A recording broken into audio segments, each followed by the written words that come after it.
Fighting flu, fearing consequences. Avian flu sending disease specialists, market managers, law enforcement, and political leaders scrambling.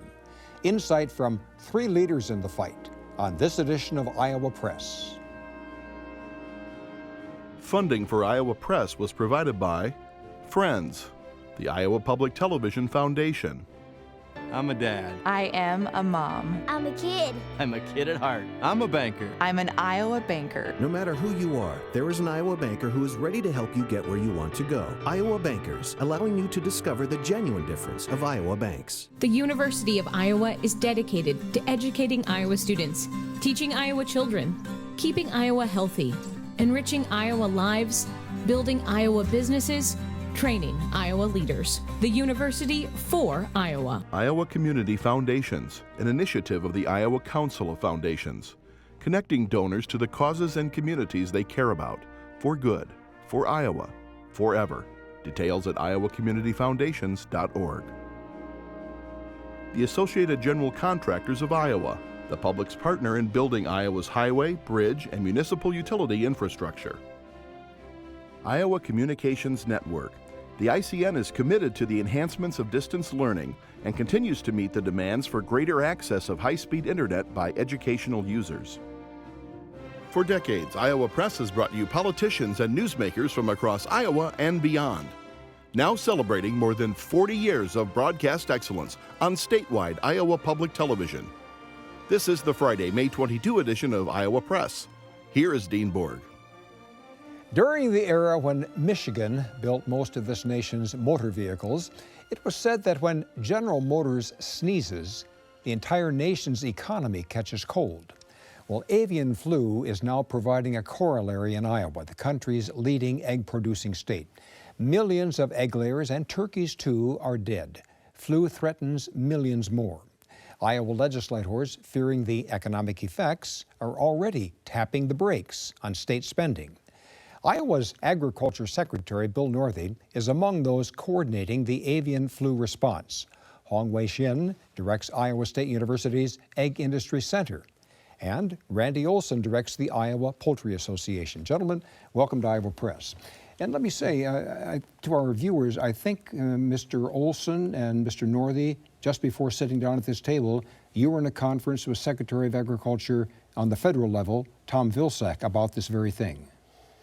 We were. USDA has been very engaged in this process as he got a chance to be able to spend some time talking to some of Randy's members and some of the folks on the farms out there, kind of getting caught up as well as understanding what he needed to do in USDA to move forward. I'm glad for that insight, and we'll be questioning you about that. I want to introduce across the table James Lynch, who writes for the Gazette, published in Cedar Rapids, and Radio Iowa's news director, Kay Henderson.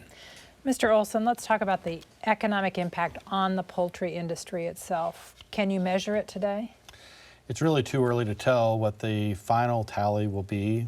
What's really important to know is that the economic impact on these farms who have been affected by avian influenza is truly devastating. We've been really just dealing with this in Iowa over the last 5 to 6 weeks or so.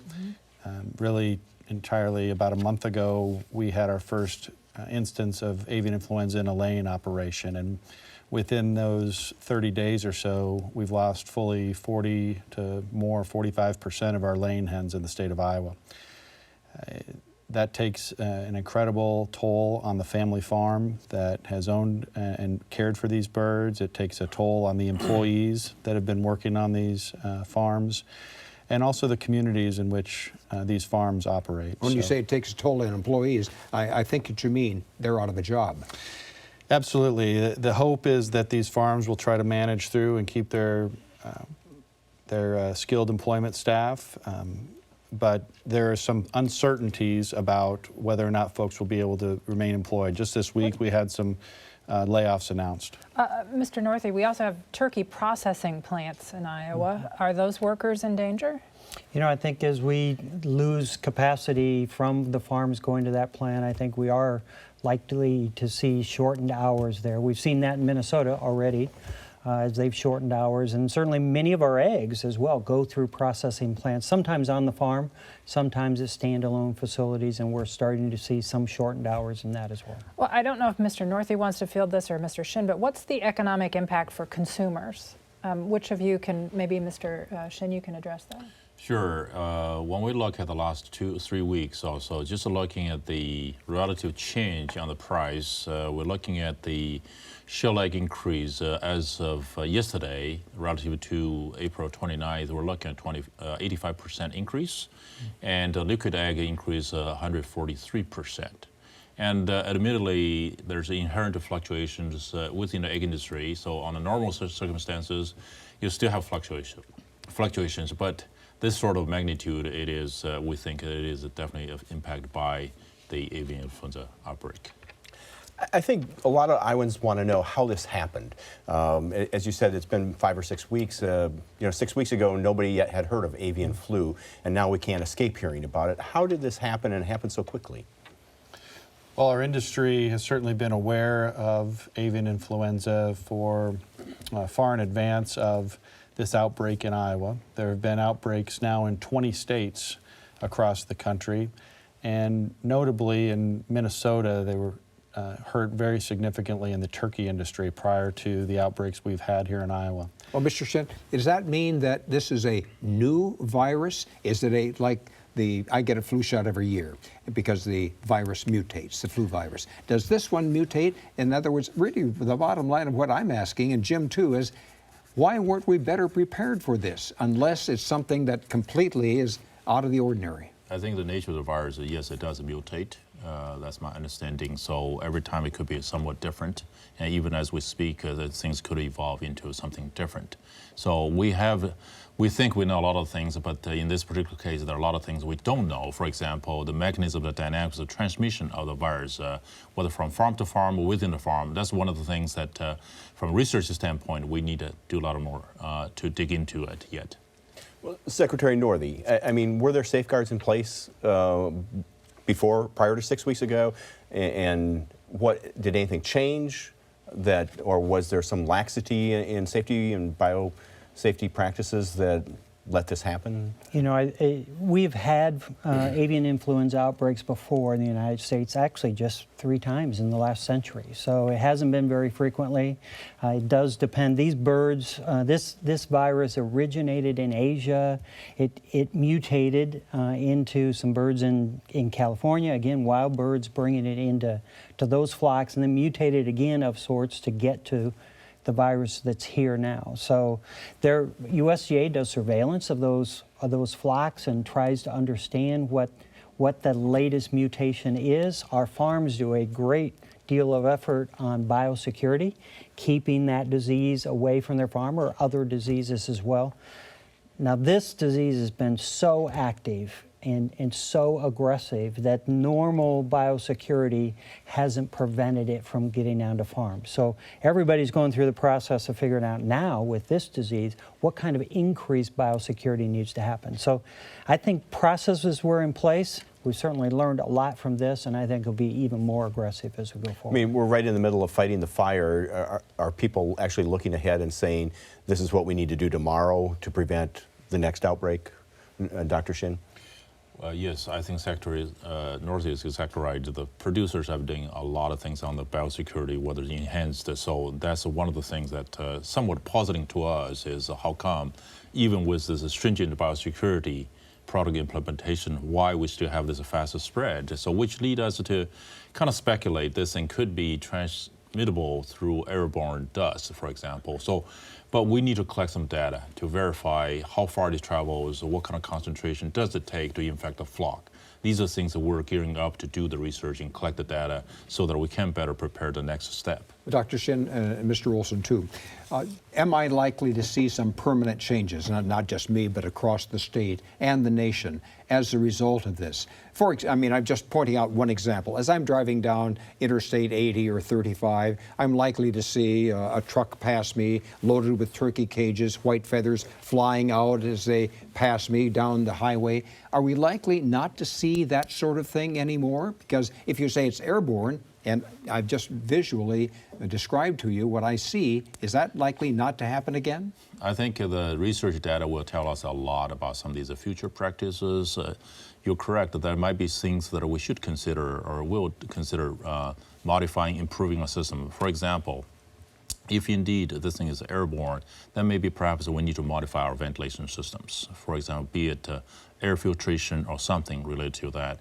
For the turkey production, for example, most of the time we use natural ventilation, meaning there's no fans involved. So if we indeed will have to filter the air, then we need to change that system from natural ventilation to mechanical ventilation so that we can put the air filter in the intake. Mr. Northey, at the end of the week, you announced that there will not be bird exhibitions at county fairs and at the state fair and swap meets where people bring in their pet birds to maybe, sell or exchange. I thought this thing was going to be done in the summer. It seems like it's the hottest ever during the Iowa State Fair. What's the concern? Well, we're certainly hopeful that it is, and we're seeing the number of new cases tailed down here a little bit, so I think we're getting closer to that point. But you end up at those kinds of events with birds from all over. Certainly we have some birds as well that can carry this without showing symptoms, without being impacted. Ducks and geese can carry it, and so it'd be very easy for some kind of cross-contamination to happen. Certainly you have bird droppings that are at these events as well that somebody could step into, go home to even a backyard flock and be able to create an opportunity to spread it. So we're very hopeful that we'll not be talking about new cases at that time, but it also makes sense with the scale of the event this spring to not have those events this summer. Mr. Olson, what about the idea of some sort of a statewide quarantine or the restrictions on movement that may be necessary? Counties like Wright County, which has a huge concentration of poultry producers, decided that it wanted to restrict movement. Should that have been done on a larger scale?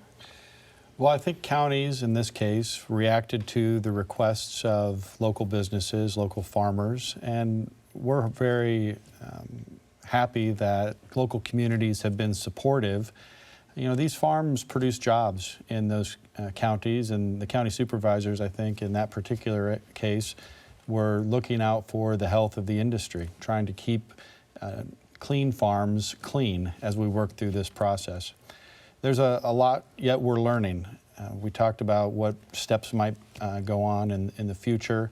We're really happy that the USDA has decided to do an epidemiological study about the transmission of this disease. It's one of the ways that they've provided support, and we think that through that epidemiological study we'll be able to understand whether or not it is appropriate to quarantine segments of a county or segments around a farm moving forward to prevent transmission in the future. The governor declared a state of emergency through May 31st, Mr. Northey. Should that continue? Yeah, I know that's in discussions right now. I think it may well continue. We'll see how those discussions go. But certainly, while we're seeing the number of cases dropping off, we still have a lot of work to do. We've got about a quarter of the chickens that still need to be depopulated in facilities. Most of the turkeys have, certainly still some disposal of those birds as well. The compost is out there. It still needs to be taken care of. So there still is a very challenging situation, even if we've already heard our last case, which I don't know whether that's true or not yet. Jim? Given what you've told us so far about the economic impact and the numbers of birds and sort of the unknowns, I'm wondering, should we be more alarmed? And let's start with you, Secretary Northey. Should we be more alarmed than we are about this and about what happens, the continued impact? I think we should be very engaged in addressing this issue and understanding it scientifically on how it's moving. I think we need to continue to remind the public there's no food safety issue here. No person has ever been able to contract H5N2. So we don't need to alarm folks to that degree. We do have a very troubling situation in the supply that's out there in some of these farms. They're going through probably the worst crisis they've had on their farm. And even the farms that are negative are very concerned about what they need to do in this uncertainty to make sure that they don't get it. So Dr. Shin, from your perspective, academic and research perspective, is the industry reacting strongly and swiftly enough to this threat? I think the industry is doing all they can right now between the state and the federal government and the industry themselves. So they're a great team effort collectively addressing the issue. From the research standpoint, while we are very devastated by this outbreak, at the same time, it does provide a window of opportunity for us to collect some scientific data, which allows us to better formulate the platforms, idea plans that will hopefully will assist our producers to prepare for the future. Well, let me just add on that, producers. We've been talking about large flocks here, but there are small flocks around the state, and those people are seeking advice and counsel. What would you tell them, Dr. Shin? Well, we have, so the small producers should also follow these biosecurity protocols, obviously, and we have at the Ag Industry Center website, if you look at it, we have a website for the backyard specifically, and also a website for the consumers, a website for the producers, for the commercial flocks. If you look at this, actually how it started in the West Coast. So it started with a backyard flock. So I think it is very important for the backyard flock producers to follow these biosecurity protocols. Well, what do you do if you're a consumer and you go to the farmer's market in your town and you see a dozen eggs for sale? Should you buy them? I think once again, if you prepare the eggs properly, hit at a certain temperature, say 165 degrees, then that should kill the virus, the bacteria. So once again, properly prepare the product, whether it's turkey meat or eggs, then you should be okay to eat. Now, as far as for the commercial level, we have mechanism in place so those infected eggs will not find their way to the market. Mr. Olson, but this isn't going to be over next month. As I see it, these are large areas, barns that have been infected. Right now, some of them are composting the dead birds. They've got to be cleaned out, the virus eradicated there. That's several weeks, I would guess, before that's verified. And then if you're repopulating those, you're going into the fall. That's about the time the migratory birds are coming back through Iowa again. There's no question that we are concerned about the fall reverse migration. There's no question that this is going to take some period of time to get our industry up on its feet. I've talked to producers that indicate it could be anywhere from 12 to 18 to 24 months before their barns are fully repopulated. And so I think it's important to know that producers are fully engaged in looking at the future. They've certainly devoted tremendous resources and energy towards solving the current outbreaks on their particular farms and in our industry, but we are looking ahead to make sure that we can minimize future impacts of this in fall or the future. Mr. Olson. Mr. Northey, just one more, Mr. Northey. Does that mean that taxpayers, in addition to the cut into state revenue because of the loss, should taxpayers be picking up some of the loss here, indemnity? So right now, the federal indemnity program that's run by USDA, U.S. Department of Agriculture, through APHIS, works with the producers. And this indemnity program are the folks that are actually depopulating these buildings, killing the healthy birds in these buildings, because we know by history here that if birds are sick, the rest of the birds will become sick. And if we can control this disease by not allowing more birds to become sick, and then dispose of those properly, that we're likely to control that disease, or it certainly could be bigger. So that is paid for by U.S. Department of Agriculture. That's a federal program right now, both in the indemnity for the lost birds and for putting them down or disposing of them correctly as well. Mr. Olson, if you raise a row crop, you have the ability to buy federal crop insurance. Do you think there should be some sort of product for poultry producers, a business interruption insurance product out there? Those discussions are taking place right now. There's no question that from things like the Farm Bill and disaster programs that are available for beef and pork, the poultry industry, the egg industry needs to consider that in future federal legislation. There may be some other things we can do privately to put programs in place that would be beneficial to support producers through what might be downtime that is unforeseen. Well, you could see self-funded, industry-funded insurance programs. It might be pools of resources. There's a number of different options that are being talked about. We think that there'll be creative solutions that come to the table as a result of the intense discussion around making sure that the consequences of this are not felt by the consumer long term. Mr. Shin, you're shaking your head. Are those the kinds of options that, as a researcher, you think would be most appropriate? I think those are reasonable approaches, and of course it's the industry's decision. And so from our standpoint, we really focus on the research side of things, but those, I think, sounds reasonable approaches. Secretary Northey, earlier you talked about disposal, and I wanted to ask you about that. We hear these conflicting stories about burning the carcasses is the only way to get rid of the disease. Other people say they should be landfilled or composted. What is the best way to dispose of these birds? To protect not only the poultry industry, but I guess to protect the community.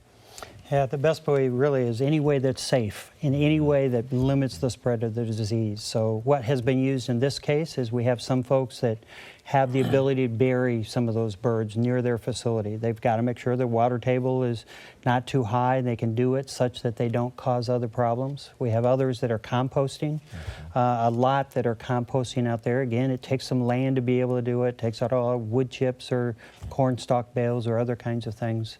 We have incineration going on up in northwest Iowa, really on a small scale yet, but hopefully a larger scale soon. And that is a good option as long as the birds are traveled correctly as well. And then we have some folks that are looking at landfills, and we think within the next week or so that we'll have some that'll go to landfills. They're put in self-contained boxes, and the trucks are disinfected, and they have a route that stays away from uninfected sites. But we're going to need all those options with the number of birds that we need to move and the different situation from farm to farm. Dr. Shin, that makes me wonder, is it sort of ironic that I can't bring a truckload of chickens into Polk County, but I can bring truckloads of carcasses into the state's largest population center to landfill them? It seems sort of counterintuitive. So once again, these mortalities are handled with extreme care. For example, they are contained in a secure bag. They call these bio bags. So they're disinfected and put them in, ensure that when you put a landfill there, it's safe, there's no leakage, and no escape.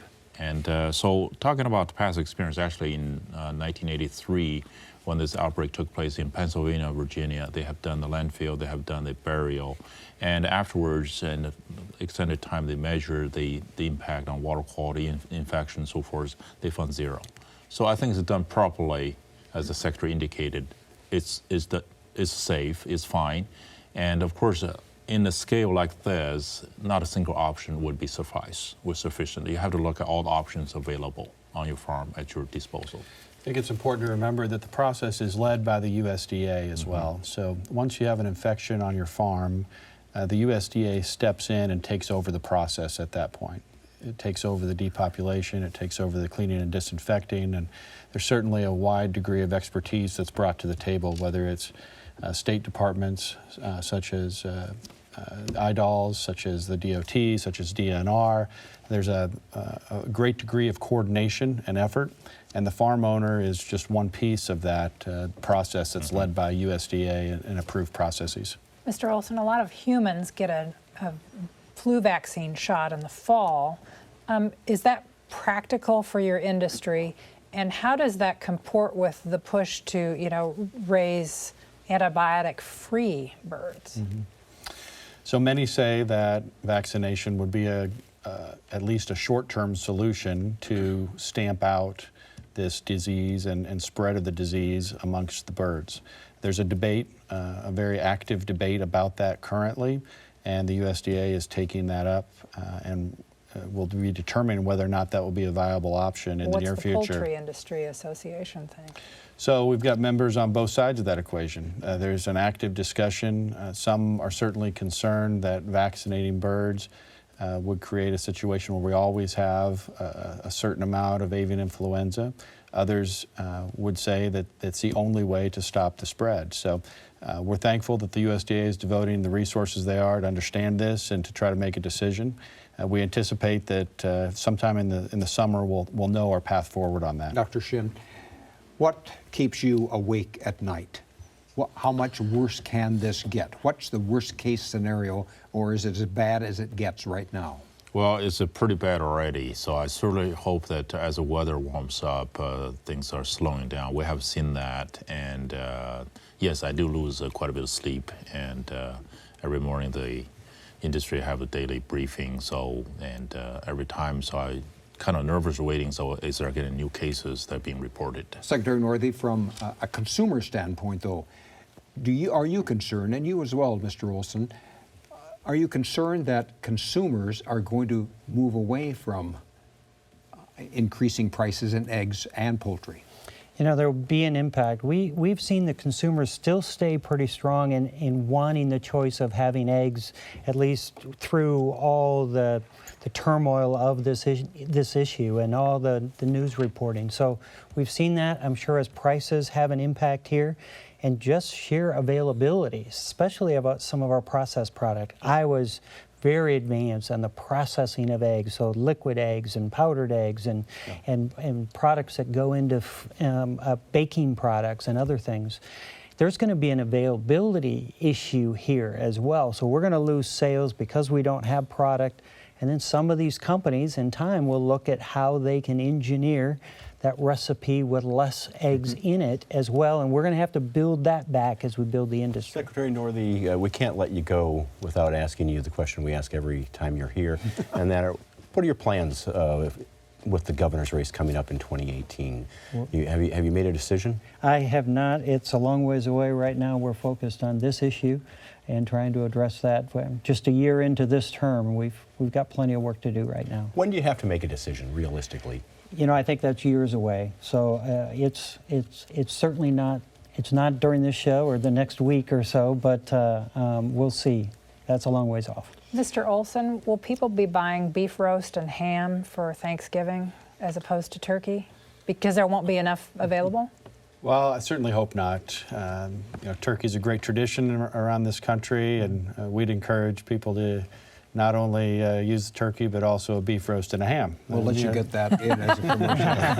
Thank you, gentlemen, for being our guest today on Iowa Press. Another edition of Iowa Press next weekend. I'm Dean Borg, and I give you our best wishes for a very pleasant Memorial Day weekend, and remember to remember.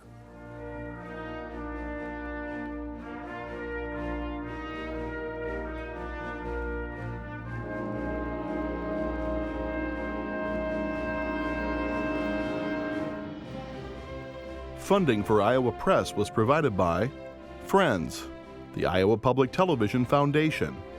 I'm a veteran. I'm a builder. I'm a volunteer. I am a teacher. I'm a banker. I'm an Iowa banker. No matter who you are, there is an Iowa banker who is ready to help you get where you want to go. Iowa Bankers, allowing you to discover the genuine difference of Iowa banks. The University of Iowa is dedicated to educating Iowa students, teaching Iowa children, keeping Iowa healthy, enriching Iowa lives, building Iowa businesses, training Iowa leaders. The University for Iowa. Iowa Community Foundations, an initiative of the Iowa Council of Foundations, connecting donors to the causes and communities they care about, for good, for Iowa, forever.